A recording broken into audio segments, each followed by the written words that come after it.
Maganda to chili masaya, hindi sakitin. Problema yung tanim natin masate, oh, ahos. Ganda na, oh. Isang ref lang.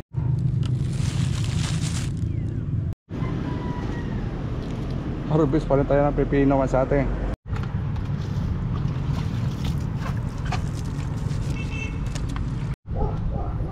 Yan, ayun sa atin, oh, juicy.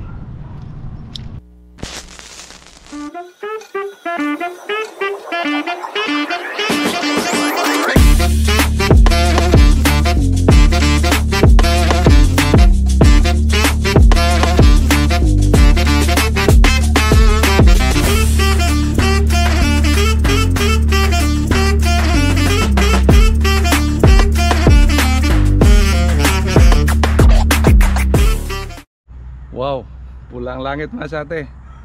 Init na. Tag-init na talaga dito sa amin.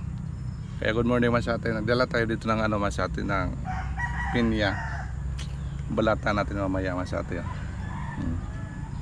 Yung ano natin dito sa rooftop lang. Mamaya masate balatan natin. Kaya ito yung ano natin, mga gawain. Tanan na lang mga tanim natin dito masate. Lahat mga tanim natin dito mostly harvest nila masate. Kaya yung mga content ko dito harvest nila masate. Doon din sa kabila harvest din. Wala naman tayong area nga iba pang taniman, hipan natin umpisahan yung iba. Yung bago sana nating gagawing farm, hindi pa umpisahan masate kasi medyo nagalanganin tayo, medyo distansya kasi ng ano, distansya sa kalsada. Pero sakali masate kung wala tayong mahanap, tsagaan nila natin doon masate para talaga may expansion tayo sa ano natin, sa garden. Kaya samahan niyo ako masate yung umaga. Harvest muna tayo dito sa rooftop natin. Ano din, mga harvest nila natin sa mga content natin dito masate kasi yun ang gagawain natin sa atong farming natin na ito. Harvest na lang kasi tapos na tayo magtanim. Yung isa doon na ano natin nalinisan, hindi pa naupisa sa ating pagtanim. Kaya yun siguro mag ano tayo doon, mag content tayo pagtanim. Okay masate. Good morning sa mga ito tayo. Umpisa tayo masate sa siling haba natin. Ito talaga yung medyo matagal tayo pag ano harvest. Tapos mamaya diligan natin ito mamaya masate. Laki na, oh. Laki na masate. Yung siling haba natin, ha. Ng ilang araw na kasi hindi na-harvestan. 4 na araw yata. 4 na araw masate. Malaki na sila. Yes. Ganda. Ganda yung laki niya. Dali lang matanggal masate. Kaya yung mga maliliit minsan na ano tanggal. Ano natin na tanggal talaga. Yes, okay. Tulog na.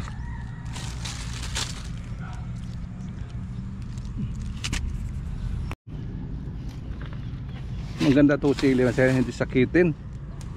Problema yung ano talong natin dito kasi ano masaya, daming ano langgam na itim ba. Tingnan natin mamaya anong maganda dyan. Plano ko dito masate yung dahon kasi, oh, na ano yung dahon kinakain at tapos binabahayan nila masate ba. Ginawa nilang ano daming ano maitim. Ito talagang problema yung dito sa rooftop. Ito yung ano lang, yung wala namang oo dito, wala namang ano ibang mga sakit. Yun lang talaga masate yung problema dito sa ano natin sa rooftop. Kaya naplano ko naman sa anong gagawin natin para mapuksa. Hirap kasi masate kung isprihan natin, tumatago din dito sa mga ilalim ng ano, tapos daling dumadami. Kaya yung alamin natin masate anong gagawin natin dyan. Yung tanim natin masate, oh, ahos. Ganda na, oh. Isang ref lang kasi yung similya dito lang masate, mga sobra lang natin yung similya. Kaya tinlanin natin ito masate.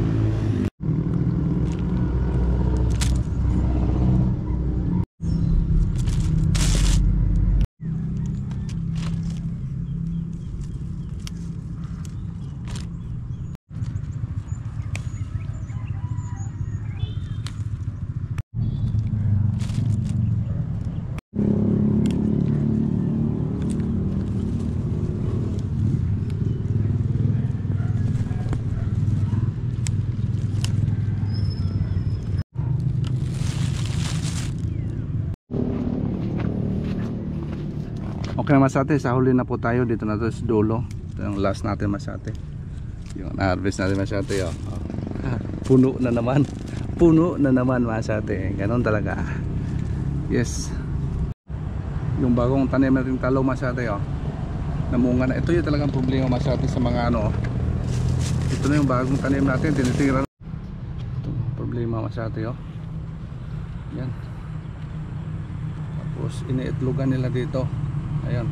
Tapos kinukuha na yung nutrients siguro nila masate sa ano, sa mga dahon natin. Kaya resulta masate, yung mga bago na yung dating tanim natin namamatay na.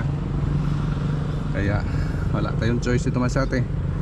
Mamaya i-sprayhan natin to insecticide. Hirap kasi pag-ubos nito, itong mga ano nito, kasi tumatago lang siya masate sa ilalim ng mga ito. Sa ilalim, dami dyan sa ilalim masate. Whereas kung siguro mga palagi in-sprayhan baka maubos. Pero mahirap masate kasi dami na kasi dito sa mga damo-damo sa gilid-gilid. Talaga ito yung problema nito sa rooftop. Paghirap pagbuksa ito masate. Malaki na dito yung nakuha natin, ha. Kita. Hirap pagpuksa ka nitong mga ano masate, mga maliliit na ano langgam masate, mga talong. Yan, yan, tinano masate, naninilaw yung mga dahon nila. Ito ang problema. Tapos dito sa baba kinakut-kut naman siya ng daga. Alas siguro ito nagkanong ito, kinakain ng daga yung puno. Kasi dito mga daga masate. Talong natin dito, oh. Ayan, nalalanta sila masyado, oh. Itong problema nila, oh. Oh. Wala tayong choice mamaya. I-sprayan natin yung masyado.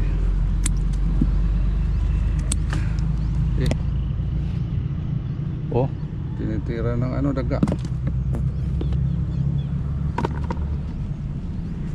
Malaki ito.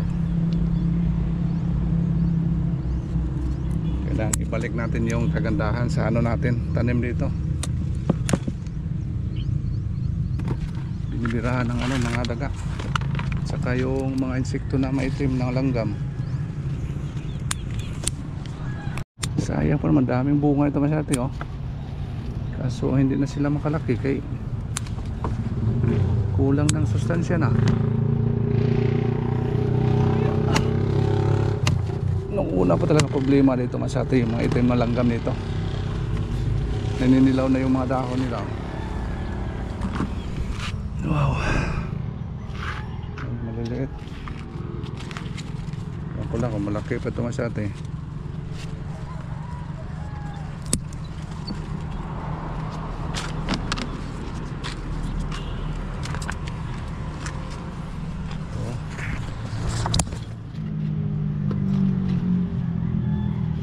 Namutla na masyate. Ay, tirahin tayo mamaya to. No choice. No choice tayo masyate. No choice.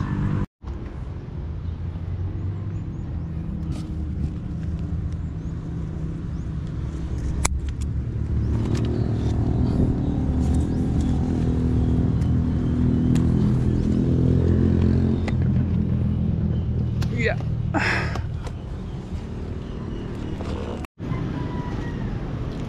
Harvest pa rin tayo ng pipino sa atin. Yan, o.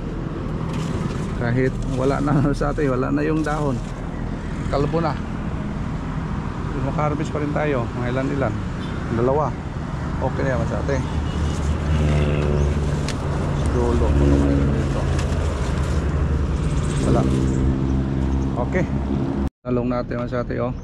Tapos dalawang pipino. Ito tayo dadaan. May pipino pa rin dito, oh. Pandagdag natin ito sa kabila. Sigurado mga sa kulang supply ngayon ng ano, pipino. Yung kulang supply dito mga sa atin, yung ano, yung ampalaya. Pero yung talong medyo mayroon pa kami sa atin. Ampalaya talaga mga sa atin. Walang supply sa merkado. Maganda ngayon kung may dami ito yung ampalaya kasi mahal. kasi wala na sa Masate tayong palaya. Talong na natin ngayon para lang yung mga farmers Masate nag ano ba, nag meeting Masate nga ito yung itanim natin, kaya sabay-sabay din Masate na kung walang ampalaya wala talaga.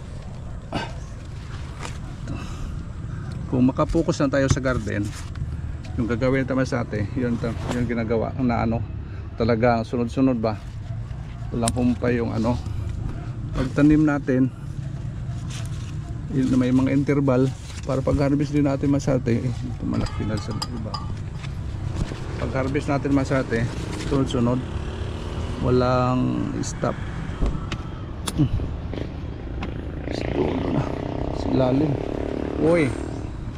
Kaway klaro ano kalatsin, kinakain na ng ano mga daga. Ganda to, hindi masyado tinitira dito ng mga ano, mga itim na langgam. Masate yung okra natin, tirahin natin yung okra natin, nakabinta na tayo nabinta na tayo ito Masate, kahit maliit lang yung okrahan natin dito, nakabinta na tayo.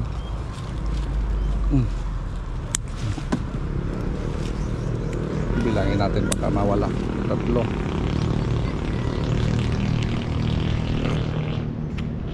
4, 5, 6,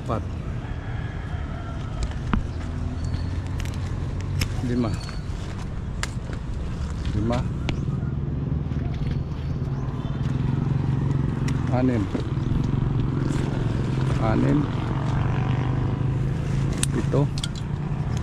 8, siyam. Napaka na 10, diba?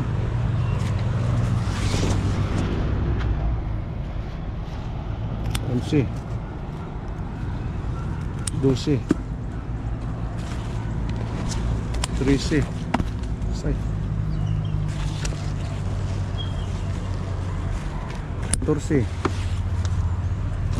14,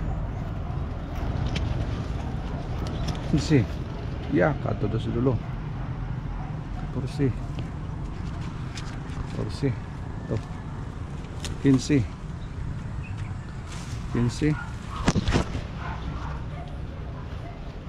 ikot tayo.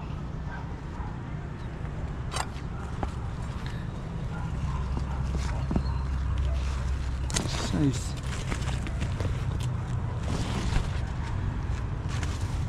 Nice. Sisite.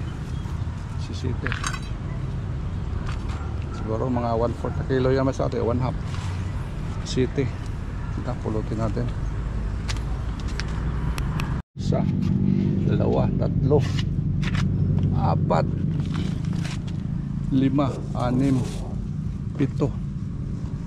6, 7, 8, 9, 10, 11, 12. Ito 13. Ito tayo 14. Ito na lang. Hindi sa atin 3, 15, 16, 17. Kompleto Masate. May harvesting pa tayo dito. Yung mga sili natin sa dulo, hindi na maabot yung iba. Okay, harvest natin Masate. Talong, pipino, okra, tapos siling haba. Isang basket na Masate. Yan. Ano ito Masate? Maano na ito na siguro mga 500 na ito Masate. 500, 300 sana. 300, 400. Yan Masate, naglalaro na yan Masate. Libre na yan Masate. Mandagdag natin. Okay. magdilig muna tayo dito mga sate kasi hindi pa natin nandiligan ito.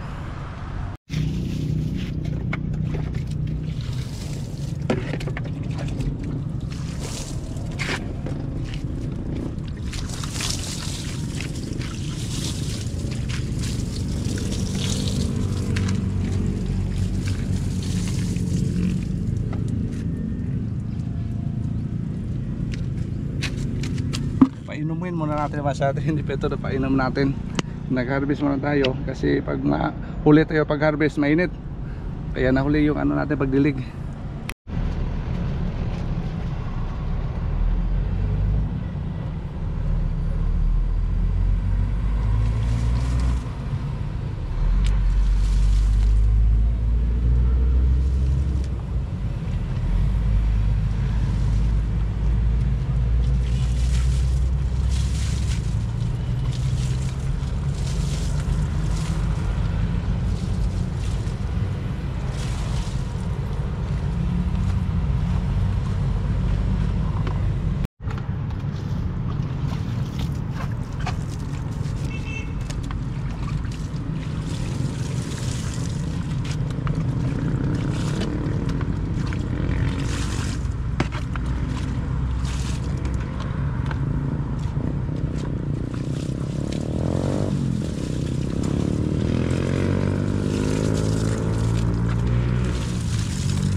Okay na sa atin, nadiligan na po natin, pero yung iba medyo alanganin yung kadilig na sa atin kasi kinakapos na tayo ng ano, tubig. Wala na naman sa atin, basta kalitong oras na sa atin, basta tanghali naman sa atin. Ayun sa atin, medyo humina na yung tubig, hindi na makakyat dito sa ano natin, sa rooftop. Kaya balatan muna natin sa atin yung uy, mayroon ko talong nakalimutan dito yan, kalimutan natin, baka maano, balatan natin yung pinya masyate. Wow, dito lang area, wala, medyo lang nga nila kadilig natin dito. Naubusan na tayo, tayo na tayong tubig, baka maano na naman, palimutan natin kung mga malalaki dyan, no? Natin nakuha. Okay, balitan natin naman sa atin yung pinya natin.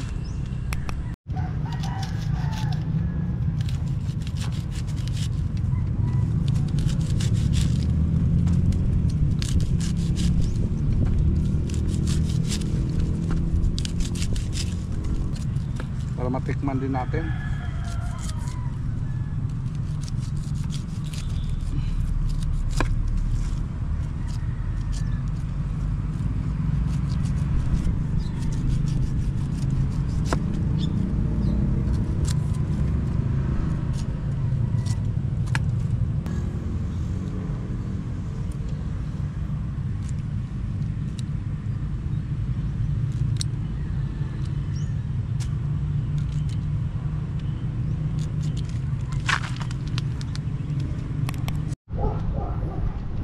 Sa atin, juicy yung Panginoon masate, perfect na perfect talaga masate. Kasi ano masate, tinanim lang natin, tapos saan kaya kumuha ng ano to, bakit matamis, bakit ano juicy masate? Yun ang tanong masate. Yung lupa tikman natin, hindi man masarap masate. Pero ito masate, pag bumunga na masate, bakit masarap? Yan, yung mga tanim masate, bakit ganon? Iba-iba yung mga ano nila taste masate. Pag sa gulay ka, iba yung mga taste. Pag sa mga ano naman, sa mga ano naman sa atin, sa mga ano natin, sa mga prutas, iba din naman sa atin. Pero yung pareho lang yung lupa sa atin, di ba? Kahit ano mo, itabi mo sila sa atin pagtanim natin, ganun pa rin. Iba talaga yung ano niya, yung taste. Kaya ganun talaga yung ano sa atin. Ginawa ng Panginoon na talagang hindi tayo magsawa sa atin, kasi iba-iba yung ano, matikman natin. Iba-iba yung mga lasa. Okay na naman sa atin, di ba? Tikman na natin to.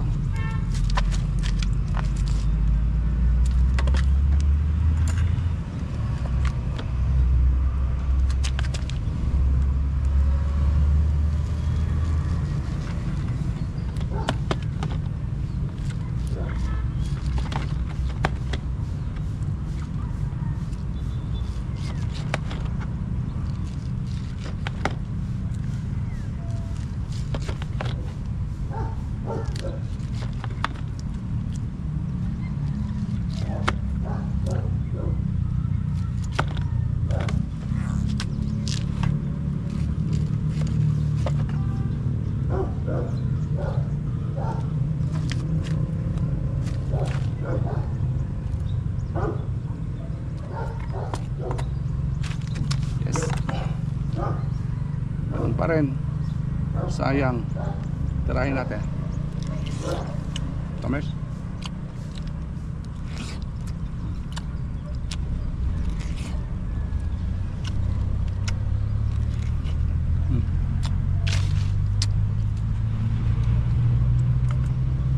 Ayos na mahal rin.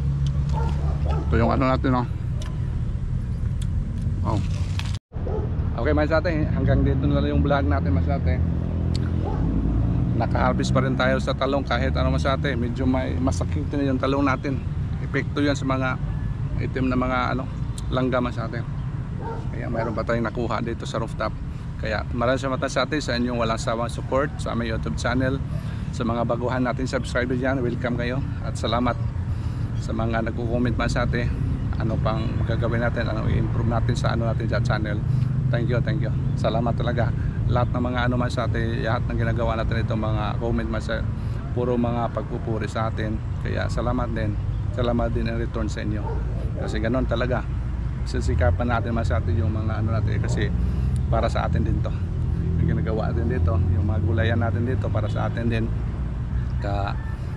Alam natin naman sa atin yung ginagawa natin dito, yung sustansya talagang yung ginagawa natin sa mga gulay, hindi masyadong ini-sprayhan natin sa atin kasi tayo din kumakain. Kaya thank you so much for watching, bye bye, I love you.